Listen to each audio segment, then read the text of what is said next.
Розведення військ у Золотому та Петрівському, яке мало розпочатися сьогодні, відтерміновується. Все через обстріли бойовиків. Однією з умов розведення сил, узгодженого в Мінську, мав бути режим тиші протягом 7 днів. Однак цю умову бойовики порушили. Самі жителі селищ Золоте і сусідньої Катеринівки написали листа президентові Зеленському. Просять не відводити українських військових. Про все це докладніше Вікторія Козуб. Негайно припинити відведення українських військ із бойових позицій. Жителі Золотого, що на Луганщині, пишуть листа президенту. Просять Володимира Зеленського не заставляти їх у сірій, а значить небезпечній зоні.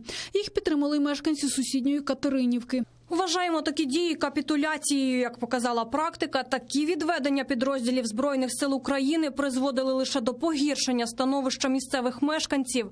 Місце проживання перетворюється в сіру зону, де життя людини нічого не варте. Збройні сили України – гарантія безпеки нашого життя. Втім, розведення військ у Золотому та Петрівському, яке мало би розпочатися сьогодні, 7 жовтня, відтерміновується. В українському МЗС пояснюють, розводити війська не будуть через порушення бойовиками домовленостей про припинення вогню.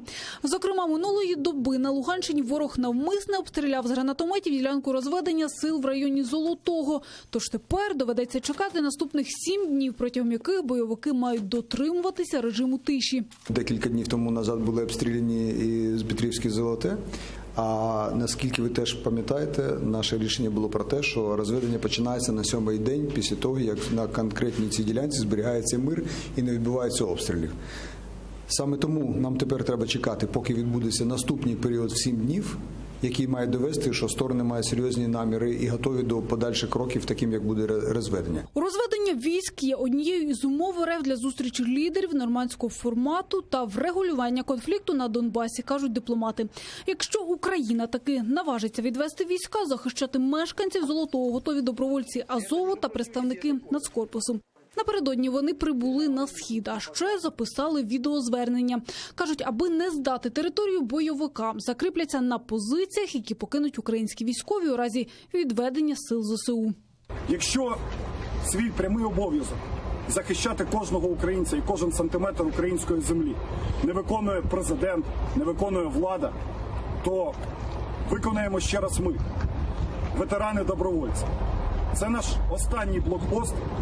І ми даємо слово, що ми його ніколи не покинемо. Сіра зона під час розведення військ у Донецькій та Луганській областях проходитиме по всій лінії фронту і простягатиметься в обидва боки на кілька кілометрів. За даними Радіо Свобода, у демілітаризовану зону йдуть 9 населених пунктів. Широкине, Гранітне, Павлопіль, Піски, Опитне, Світлодарськ, Катеринівка, Луганське та Кримське. Після розведення військ за безпекою місцевих жителів у сірій зоні пильнуватиме українська поліція. Національна поліція залишиться тут і буде працювати. У нас працює тут відділ. Також у нас працюють групи швидкого реагування, і ми їх посилюємо. Зараз ми додаємо від Національної поліції свою присутність, збільшуємо тут на 19 чоловік. Весь час це Світязь патрулює і група швидкого реагування Головного управління Національної поліції. Втім, якщо ж ворог і надалі ігноруватиме домовленості або спробує укріпити позиції, прикриваючись відведенням, Збройні сили України залишаться на своїх позиціях. Вікторія Козуб, Заман, АТР.